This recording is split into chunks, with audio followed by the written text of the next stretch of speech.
Welcome to What Not to Do. I'm Kyle Schmitz, and this is episode 3. Today I've got mkee, FinTech CEO, co-founder, going to hang out with us. He's heavily involved in the startup community here in northeastern Wisconsin, and he is going to tell us what not to do. Hold tight. Here we go.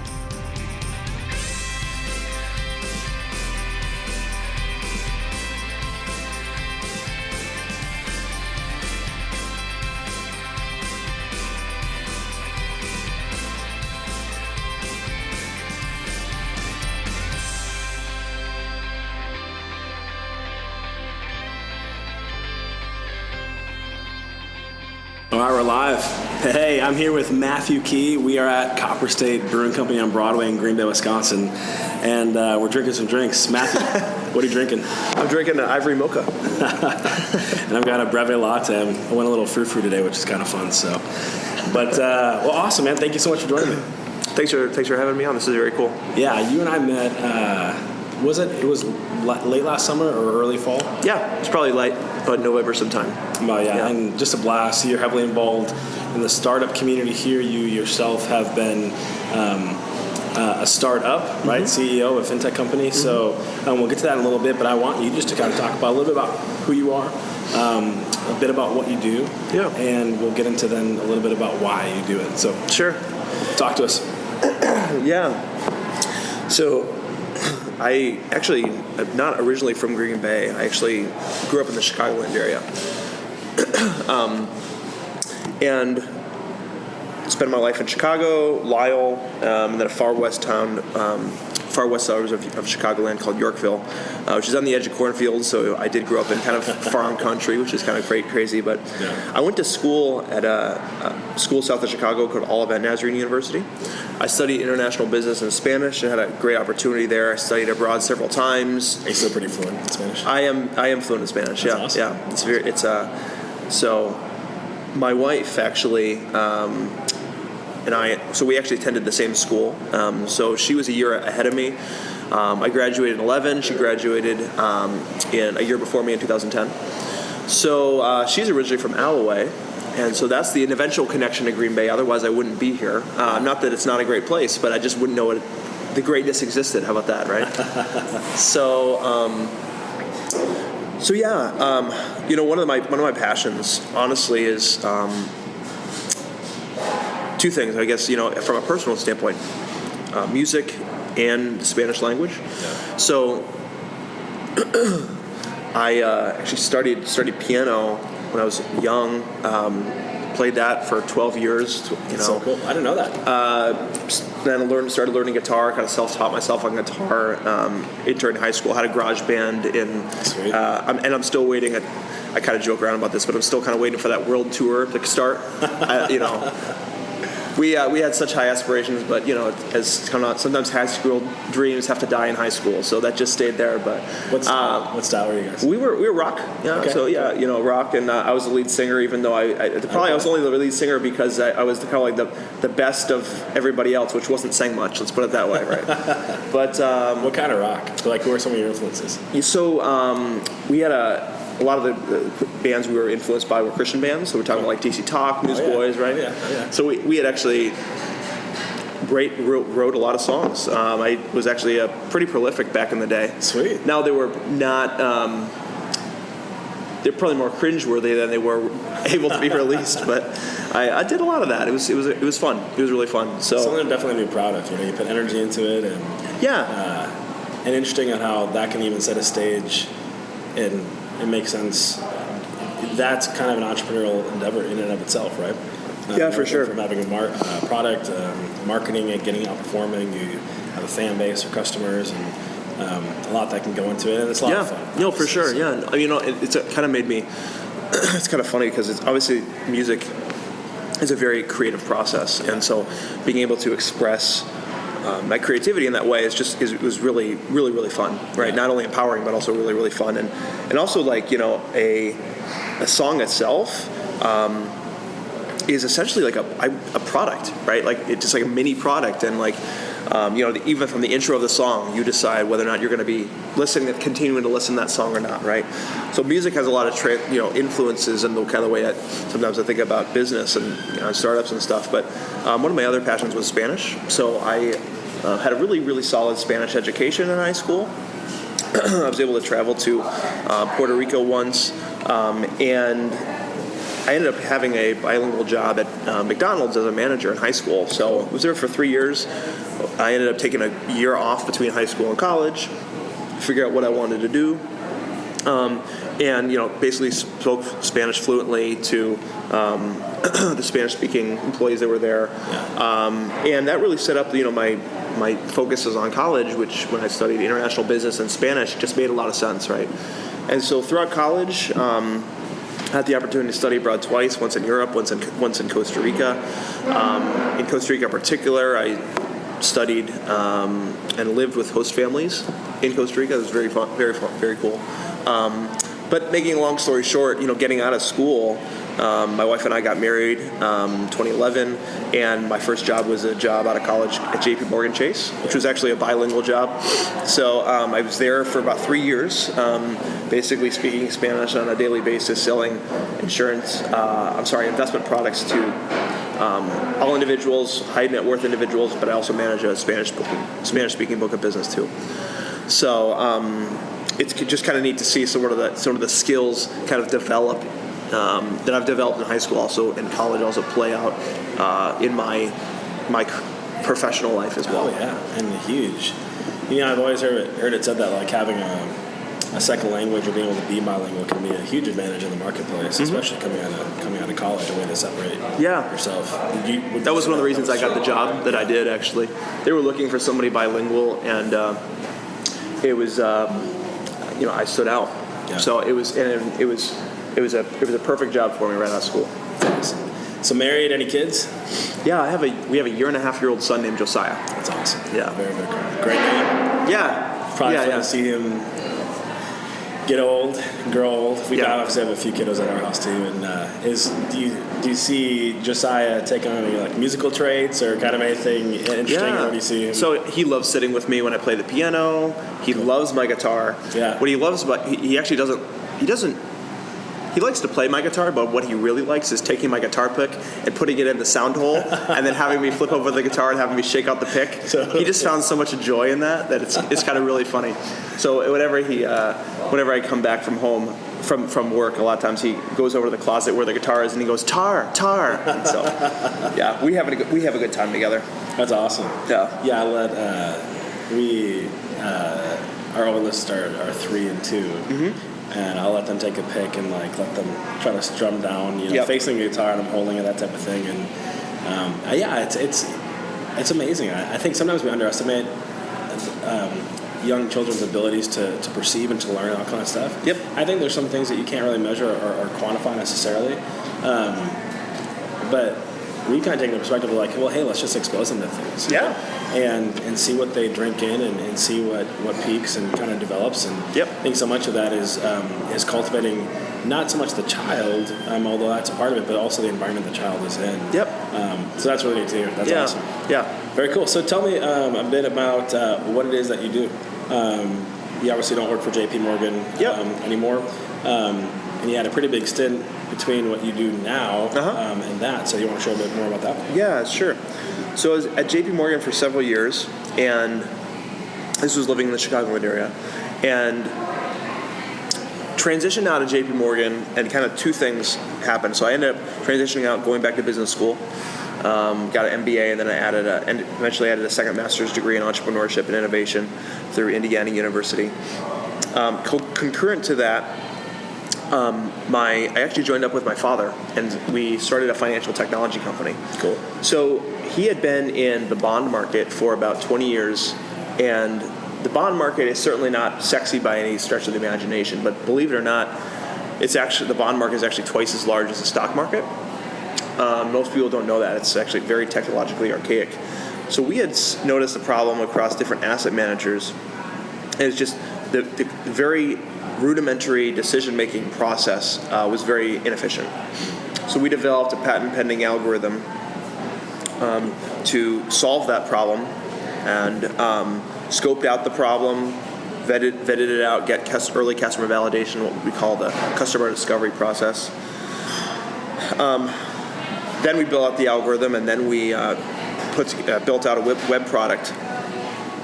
That was kind of, believe it or not, as I'm recounting the story, it takes like 20 seconds to share, but that was basically about 2 to 3 years, as you would imagine, because all these things take time. Throughout the entire time, obviously, looking to raise capital, so pitching in different angel investor groups, pitching to different venture capitalists, flying across the country, going to New York, Silicon Valley, pitching to investors there. And you had no experience doing that? Or had Absolutely not, yeah. Did your dad have experience doing that? Nope. So brand new. So no, both of us were very, I would say, very new when it came to putting that together. And to be honest with you, in that process, maybe the failure piece will come up later. I'm not sure if you want me to address it now or if you want to kind of we can work on that later. But hold on to it later. We'll circle back to it. Cool, perfect. Because there's a lot of things that I've learned throughout that process. But ended up 2018 raising venture capital from a Fortune 500 company, which is named FIS, and they're actually the largest financial technology company in the world. So the fact that FIS invested in us is obviously a huge validation point for what we were doing, what we were looking to bring to the market. So that was mid-2018. Encouraging, nonetheless. Yeah, very encouraging, honestly. Especially, as you'd imagine, that's one of those milestones where you're kind of like, okay, this is for real. You know what I'm saying? Not that it wasn't for real before, because we were very invested, but like as an entrepreneur, you look for those what I would call kind of risk-determining milestones, and the fact that FIS had invested in us and the credibility they had in the market was a huge just boost of validation for what we were doing, right? Yeah. So that was mid-2018, and then brought on a couple individuals from our team, one locally, project manager, technical individual, and then a former Vanguard employee, portfolio manager who had managed several $100 billion in bonds. And then that kind of, early last year, so early 2019, ended up transitioning. So made that company part-time, meaning the company that we were working on, Upper Room Technology. And I had this opportunity at the Chamber come up, and so that's kind of, here I am. That's kind of why I'm here right now. So you're still CEO of the FinTech company, but tell me a little bit about what you're doing also today with the Chamber of Commerce. Yeah. So basically, to kind of set the stage, the Chamber was looking to hire somebody who's working in the startups and innovation space. And the vision was there. And when I, met my boss, my now boss, but at the time, we connected in April 2019, and it was kind of like right time, right place, right person, I suppose. And they were really the prompt was this. It was, Title Tech's coming online, and there's a lot of work that we can do in the startup ecosystem. And they were looking to have me come on board to help shape that from a startups and tech perspective. And so I'm kind of like the execution piece of that vision, right? And really what I do is to say it's, if you want to say it succinctly, I guess I'll say it and then I'll kind of nuance it. But what I do is I deliver capital, connections, and customers to local startups. My company went through a startup accelerator called G-Beta, which means I have a lot of angel and venture capital connections across the Midwest. So I've been able to make a lot of connections for startups in that vein, which has been very helpful. Connections, we've been able to connect startups with technical individuals looking to get into a startup, with business-minded individuals looking to get into a startup, people on the sidelines looking to get into the startup community. And we've been kind of developing out the infrastructure to do that. And the third piece is customers. So we've been able to connect local startups with local corporations that are really need to be connected because they're such a good fit strategically. We've been successful in that, and we've even created one particular instance. We actually created a joint venture between the startup and a joint venture was created between this corporation and the startup because of the kind of the catalyst that they created. They ended up creating a new product that's now will be eventually taken to market. Awesome. Yeah. That's so cool. So you've not only built your own company, but you're helping others to build. Yep. Tell me why. Why do you do what you do? Yeah, no. So the reason why I do this, and I am doing this, is because, to be honest with you, when we think about Green Bay and more broadly Northeast Wisconsin, I suppose it could be extended to Wisconsin, but we'll keep it Northeast Wisconsin, Green Bay focused for now. We are not known as a startup and tech hub. So much so that I had experience in 2017 as an entrepreneur running my company that I'll never forget. Basically, there's a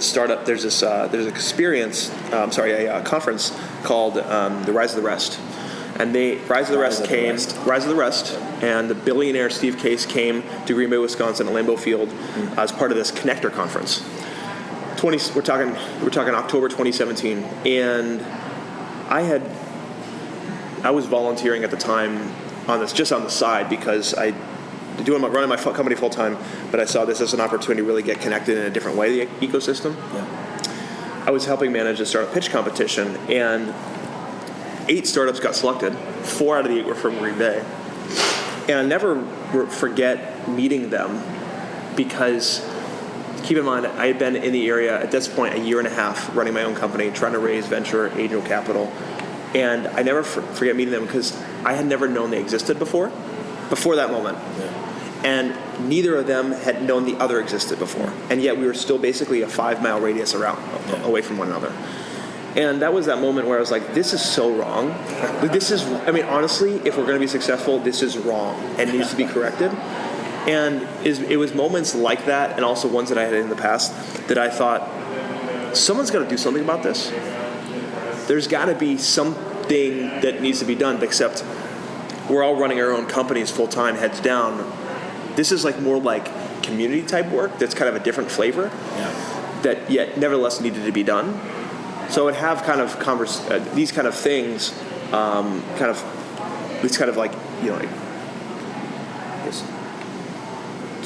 interactions would happen, and just shows the need. And so, when this opportunity with the chamber came up to do essentially that, for lack of a better, word,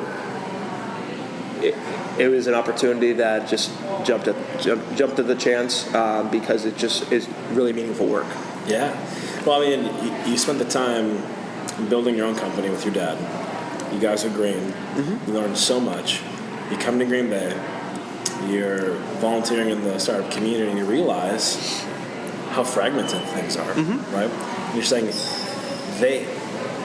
things will never get built unless we integrate. Yep. And so it's that vision, like you shared, of capital, of connections, of customers, and coming up with a strategic plan and saying, how can we integrate all these things for those that are wanting to build just like we have, which is actually really cool because not only have you taken the time to build your own company, but now you're also helping to build, and I just think it's awesome. Man. Yeah, it's a startup, but it's in a different way, right? Yeah, it's awesome. Cool. Great. Okay, so let's get into my favorite part of the podcast, right? And where we kind of really dig into something that not oftentimes people want to share about. Sometimes they do. Mm-hmm. Oftentimes they don't want to because sometimes the experiences can have been painful. But really, we want to hear more about mistakes you made or failures, that type of thing, so that our listeners who are aspiring to build something like you have or want to help others, they can pass that wisdom on or take it for themselves and apply it so they can go farther. They don't have to reinvent the wheel. Like, who wants to do that, right? Yeah. We have a wheel that works. Like, let's not reinvent it, right? Sure. So passing on that wisdom. But first, let's start with this. You were successful in what you did. Not everyone is successful. So tell us, what did you do right? What did I do right? So I'll answer the question related to under the kind of the umbrella of me running the startup, right? Yeah. What I did right was I was able to sell our story really, really well. So much so that when we go to different pitch competitions, when we pitch a demo day for the Startup Accelerator, I was just anecdotally, people share with me, "Wow, you're my favorite pitch. Like, you just you head and shoulders above everybody else." And so what I learned from that is power of story is paramount, especially in the early stages, because you're trying to paint that picture, paint that vision. Yeah. But also making sure that you're crafting the story around you as a founder, but also what you're looking to do. Yeah. There is a process to that, and that is one of the biggest things that I would say got us in front of the people that we got in front of, was because we were so good at telling that story. Yeah, it's so important. I mean, product matters, right? Mm-hmm. But if you don't know how to talk about it or present it, or to whom you're presenting, who cares? Yep. Yeah, no one does, because they don't know about it, right? Exactly. That's awesome. Very, very cool. Okay, so thinking back all the way from the beginning, all the way even to present day, give us one or two either mistakes or failures that you look back, painful learning lessons, things that if someone said, "Hey, I'm going to go do this," and you had already done that and it didn't work, you'd say, "Don't do that." Right? Yep. What'd you do wrong? Yeah. So in my role, I have the opportunity to have conversations with startups who were basically like me 4 years ago, right? Having an idea with kind of maybe early vision of like what a product could look like. So I have a lot of these conversations where I sit down and basically explain my failure and say, this is why I'm saying what I'm saying. Don't do this. So what is that? So the biggest problem that we made with Upper Room Technology was that we did not scope the problem as well as we should have. So. And because we did not scope the problem as well as we should have, we ended up building a product that was one size fits all, but really it was one size fits none. Yeah.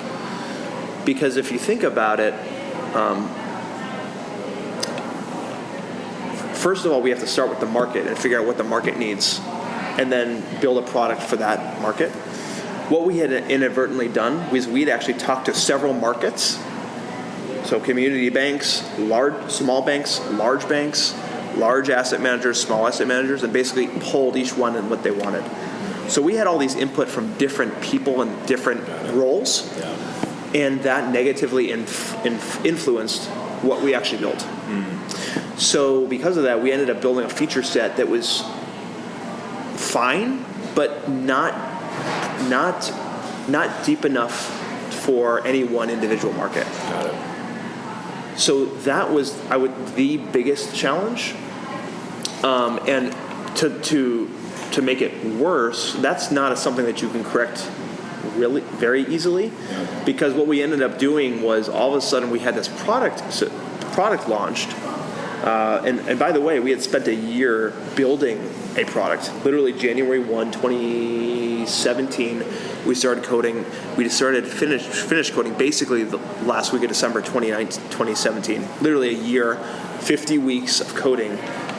And all of a sudden we set out into the market, and it was almost a question of like, well, who should we take our product to?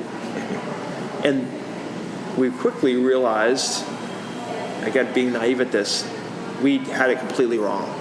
We should have started with a market first. Maybe we should have honed in on community banks. Maybe we should have honed in on small asset managers, and built a feature set for that specific market, and then work outwards from there.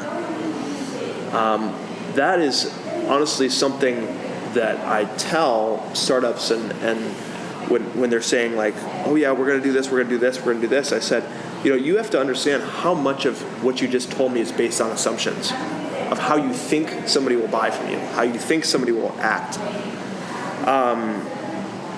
Those assumptions need to be proved out, and there's a lot of detail to that, to what I'm talking about.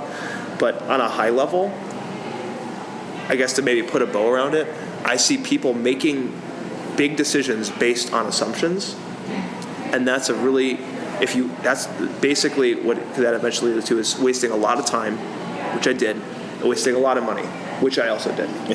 So that's not a good combination. No. So that's what I would say, kind of overarching. You can always make more money, but you can't get the time back, right? Mm-hmm. So that's interesting. So how would you talk about that? Would you say don't go so broad in your target market, or pick a smaller, more narrow niche to start, and then kind of land and expand from there? Yep. What would that caution be, or how would you talk about it, saying don't do this? Yeah, no, absolutely. So, and this is not only just my experience, even getting into this, like, and even kind of being in my role looking back, I'm connecting a lot of dots. Peter Thiel says it really, really well. Peter Thiel, for those who don't know, in his book 0 to 1, he was an early investor in Facebook, billionaire or whatever. One of the things he said was, billionaire, because I know it's more than just 1 billion. Let's put it that way. He says every startup needs to start with a very, very small market. Yeah. So the goal of any startup initially needs to be, how do I become a big fish in a small pond? Yeah. Yeah. How do you make that pond, aka how do you make that market so narrow and defined that you can add value in a very, strategic way to that small pond and become the big fish, right? You saw, how does that look in practice? It looks like Facebook starting with only Harvard College, Harvard University students on their platform, then expanding to other colleges. And for a long time, they were just university students across the board, right? What they were doing was an incremental market, going from market to market, but they had started with a niche market of just Harvard students and then expanded other. And then eventually they opened up the inflection point change, they opened it up to everybody. Yeah. But that was when they had so much pent-up demand from everybody else that they opened up the floodgates, basically. Yeah. You see Amazon starting with books. Did they go to market with saying, we're the everything store, you can buy everything here? No. Because that is not a successful strategy. That would not have been successful. That's right. Yeah. So, and especially starting with such a bland category, books. Who cares about buying? College students, but generally speaking, it's not sexy. Yeah. But they dominated a non-sexy market where nobody was really focusing their attention. And they still are. And they're doing well. And maybe Amazon is the one who made it sexy, right? Yeah, for sure. Yeah, it's so interesting. Yeah, and it allows you to take a more iterative approach, right? Fail fast, fail hard, as they say. Whereas if you take all this time to try to develop this perfect product, and you have all these underlying assumptions that you think this is the problem for, and then all of a sudden, boom, it's not. Yep. Okay, where do you start? Rather than, hey, so let's just start with Harvard, right? Let's see how this goes here, and then we can expand from there. Well, what about other schools, right? You kind of, land and expand from there. Yep. It allows you to constantly be putting out different evolutions of that product to make it better, based off of real customer, real target market feedback. Yep. Which is really powerful. And then, because we could be way off in our initial speculations or vision long term. Yep. And getting that constant feedback from our market, the customers that are using the product, gives them a sense of ownership in it. Sure. And then allows us to know that we're actually more spot on with what the real problem actually is. Absolutely. That we're solving. Yeah, and the last thing I would say on this, there's three types of risk in a startup. Yeah. We've got market risk, technical risk, and scale risk. Market risk is basically, will people buy it? Technical is, can I do it? Technologically, and scale is, can I actually make one product and make it multiply it to 1,000 really quickly. Market risk in our world, most things can be done unless you're trying to launch rockets to Pluto, which or Mars. Let's just start with Mars. But honestly, in an early stage, most importantly, you have to answer that question: will people buy this thing? Yeah. And that's where that comes from, right? So. Proving it out in small markets enables you to do that. Awesome.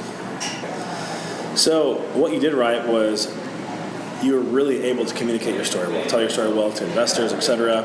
Made sense, and it moved people, it inspired people, which is huge. I mean, if you can't talk about what you're doing, if you can't cast that vision and inspire folks, it's going to be really hard to sell them or have them buy into what you're doing. Yep. Get behind what you're doing. What you did wrong was you went too big, right? And instead of go big or go home, in this sense, you really want to go small. Otherwise, you will end up going home, right? Sure.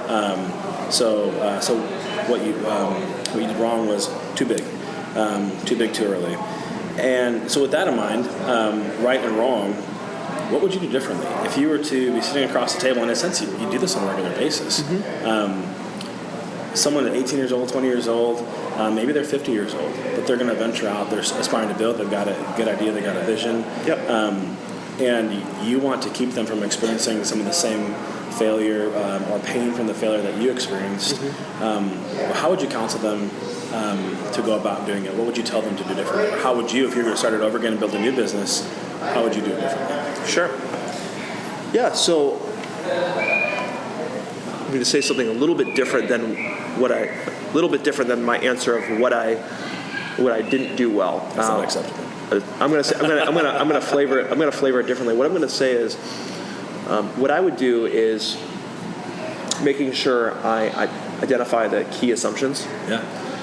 And especially from a market risk perspective, what are the key assumptions that need to be true in order for this to happen, in order for this to succeed? And the number one assumption there is people will buy what I'm selling. Yeah. And because it's a huge difference between a startup with $0 of revenue and even $10 of revenue. It shows that there is a value exchange there. And what I would do is I would prove out the assumption. I would make sure we validate and vet the assumptions really, really well before we actually look to take it bigger to other markets. Again, there's a lot of different ways to do that, but it's like, will people buy what I'm selling? Is this the right problem? There's a lot of assumptions that need to be validated, and I would make sure that happens. I would also say the second thing I would do is there is a great value in building as startups starting as side projects. So, like, for example, if somebody has a full-time job and they're telling me, I want to raise capital so I can go full-time on my startup. I said, that's a terrible idea because there's so much risk in that decision. What I counsel people is to say, keep your full-time job, have that stability in your life, and develop out your startup as a side project, validating those assumptions as we talked about, and you need to kind of go down the path, kind of having that sidecar, getting it to a point where either you've got customers paying and there's that you can show that there is a market need for what you're doing, and that is going to help with two things. Number one, it's going to help investors have confidence and there's actually something here. But number two, more importantly, it's going to give you the confidence as a founder that this actually is something here. You're proving it to yourself that it's actually working. Yeah. And that's honestly what is necessary if you're actually going to go full-time on the startup. I would agree. A lot of, even I read about an article with the company Honey, right, that just got sold to PayPal for $4 billion. He had for several years, he had to take another job as a product manager at this company. He didn't want to do it, but they were in a place where it was still too nascent that he couldn't afford to stay in his company doing it full time. He had to kind of keep it as a side business for a decent amount of time. And that's something that I'm trying to tell companies that I interact with is like, you need to run that playbook, because that's the best way that I think to have success to not throw yourself to the wind. Yeah, it's interesting that you say that. I really love the idea on assumptions, and that would probably be a second thing on what not to do, right?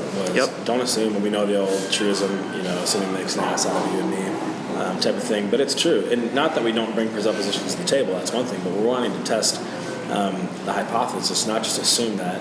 well, we think this, that, and the other thing because we read this, that, and the other thing. Like, we actually need to get out there and really test it. On the second thing, I think it's interesting too, because it's like, it's the same with, I think, building wealth long term. If you're skimming off the top before the power of compounding interest can really take effect, it'll never compound. You'll never will have that atomic effect. And if a guy quits his job and goes in and is living off the capital that was invested, capital that could actually be going to other things within the company to help build it and eventually scale it, he's actually circumventing the process. Whereas if he had his product manager job or whatever he needed to do to have, he kept that, then whatever capital was invested into the startup can actually be used to help scale it more and more and more and more till it becomes its own machine and running, and then we can say, okay, now is the right time to transition. And I get it, because I could understand a guy wanting to go all in and that type of thing, but it really is a way to mitigate risk and ensure that you are being we're doing it well. So we're building the foundations of all work. Not that it can't fail, but we're setting ourselves up for the best possibility of it succeeding. Absolutely. Would you agree with that? I would say absolutely. And startups are basically a journey of high risk to low risk. So you need to make sure you manage as a founder the high risk portion really well, and that's the best way to know how to do that is by having a level of stability in your life and then developing out that startup on the side. That's good. It requires patience. Yeah, it does. It does require patience. Especially, we want it now. We want to success. We want to be an entrepreneur. We want to do that all now, but it's a slow step to get there. It's a journey, and I think maybe part of the problem is we need to know what that journey is. So and walk in it, right? And being willing to wait, which can be tough, especially if you're a visionary entrepreneur type. That can be really tough. It can be. Which is probably why it's good to have a team around you that can help also speak that kind of wisdom into you, folks that have gone down the path before. Really how valuable your current role is to give guys kind of a check-in saying, hey, wait, keep your job. Don't, trust me on this. Let's really unleash the power of that capital into what you're building, really test the market so it's going to set you up for the best possibilities of success, not so you hop in and short-circuit the process altogether. So. Awesome, man. Well, this has been super helpful. So a few questions here that kind of fun at the end. I'm always curious. We don't grow up in isolation. We don't grow up in a vacuum. We're always being shaped. We're always being formed. Sometimes, in our day and age, with how accessible technology has made everything, we can have mentors that we actually never even meet, like a Warren Buffett, right? We ingest all of his stuff, we read all his stuff, we hang on his every word, and we might not ever meet him in our entire lives, but yet he's so influential to us. But I'm curious, who for you has been that source of mentorship or inspiration or formative? It could be someone that you know and know very well, or it could be someone, again, kind of afar that has been a source of indirect inspiration or mentor to you. So in this case, I would say there's many people that are coming to mind, but the one that's really been steadfast in my journey in life and professional life as well is my father. That's awesome. So I learned a lot from him even before we had started business together. He's just one of the wisest individuals that I know, just very astute, helped me think about the world in different ways. And I had the opportunity and the privilege to do business with him, and it's something that really it wasn't even like it. It's not so. We didn't even really say. We didn't really say like, oh yeah, at some point we're going to go into business together. Just kind of a series of circumstances, just kind of made it happen and natural. And it was really, really neat. I learned so much about the business world from him. And honestly, we learned a lot of things together, a lot of new things together about the raising capital and proving out assumptions and things like that. So he would definitely be the individual that I would say, from a professional standpoint, but also a personal standpoint, it certainly impacted me the most. Yeah, that's awesome. I mean, and I think fathers inescapably impact, right? Whether they're present or not, or a good father or a bad father. I love hearing stories like yours where the father is a major source of inspiration and mentorship. I think we need more of it in our day and age. Right. So super refreshing to hear, man. That's awesome. Yeah. So we often, ask for like, what's the best advice you've ever been given? I stole this question from Tim Ferriss. He's got an awesome podcast. But I'm curious, what is a piece of advice that's floating around popular in our day and age that you hear and just makes you cringe? Like, you might be sitting at a coffee shop and hear a couple next to you talking, whatever, and the guy says, "Oh, you should do this, that, and the other thing," and you're like, "No," Sure. and you like want to reach over and intervene and all that kind of stuff. What is some of the worst advice that you've heard floating around today? Could be about anything. Could be startup world or whatever, but anything.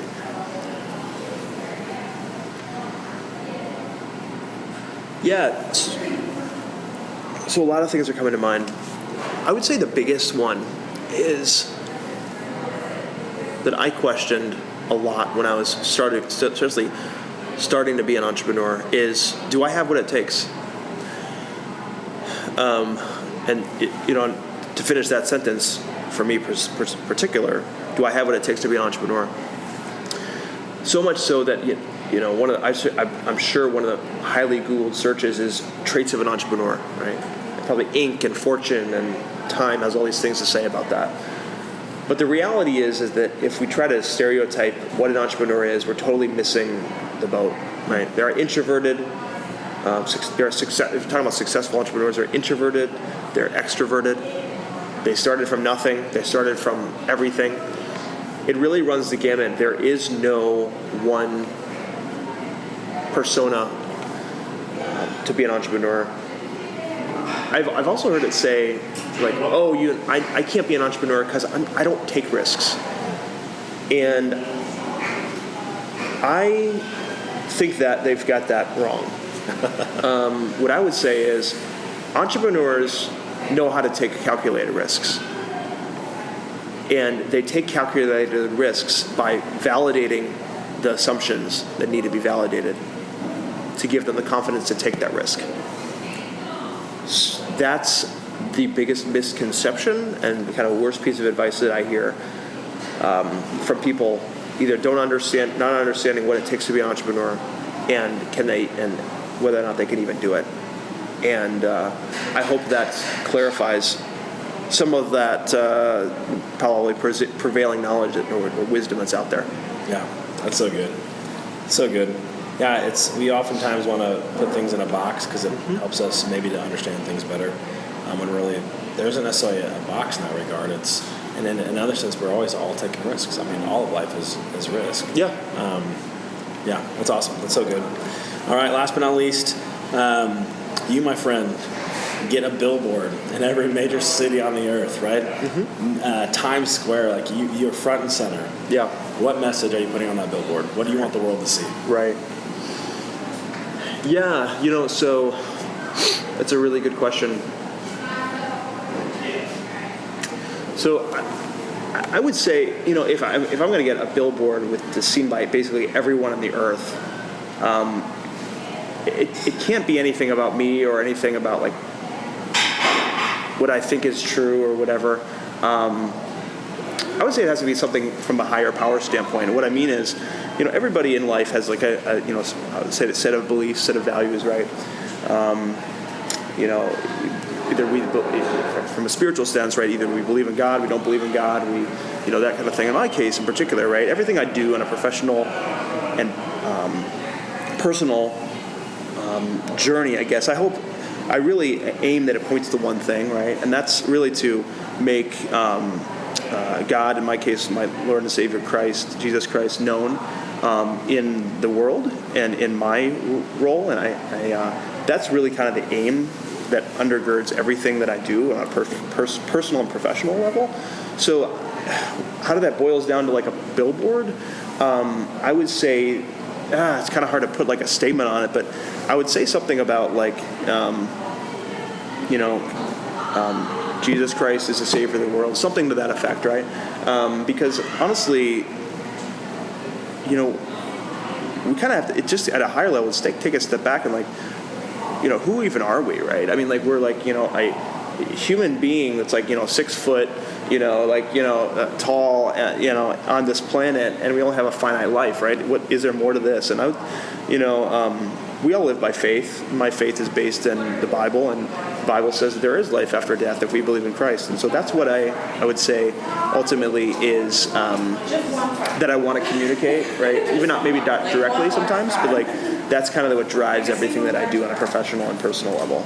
Yeah, that's awesome. Build your own business, build your own empire, build your own kingdom. Yeah. Get it all and lose your soul. What good is it? Yeah, that's exactly it. That's exactly it. So, I mean, there's a lot of people waving their flags saying, look at me. And, you know, I would acknowledge I do a little bit of that. But at the end of the day, we don't want to build our own kingdom. We want to build, you know, a higher kingdom, right? Which is, I would say, what I express. So it's awesome, man. Very cool. Well, this has been a blast. I loved it. And people either in Green Bay, Wisconsin area, Wisconsin, altogether, even around the country or the world, man, if they wanted to reach out to you, where can they find you? Yeah, you can connect with me on LinkedIn, and that'd probably be the best source to do that. So Matthew Key, you'll find me there. I work for the Startup Hub, and connect with me there. I'd love to continue the conversation or chat with anybody that reaches out. Yeah, awesome. And we'll put your contact info too, wherever you want out there in the show notes as well too, so people have tangible access. Sounds good. That's awesome. Very cool, Matthew. Thank you so much. Yeah, thanks, Kyle. Appreciate it. Thanks for the time. Man, what a great episode with Matthew. Love that conversation. So let's recap. First of all, Matthew told us, don't go big. Don't go big. When you're starting out building a business, you need to carve out that niche, understand the market, know that there's demand, and go small, land, and then expand. Don't go big or you will go home. Secondly, don't assume. We know that it makes an ass out of you and me, right? So don't assume. Understand, test, A/B test, get it out there, draw out from the market what the need or what the demand is, and that what you are bringing to market is actually relevant, is actually needed, is actually wanted. Don't assume. Third, don't kill the cash flow. We can be tempted to want to burn the ships and go all in. Sometimes that's good, but more often than not, if we kill the cash flow, it's our lifeblood. And then we start skimming off the investment capital that could be reinvested back into the business to really get that flywheel effect going. Don't kill the cash flow. I want to thank you so much for listening. I hope that you are enjoying this as much as I am. And I want you to remember, this is really about you.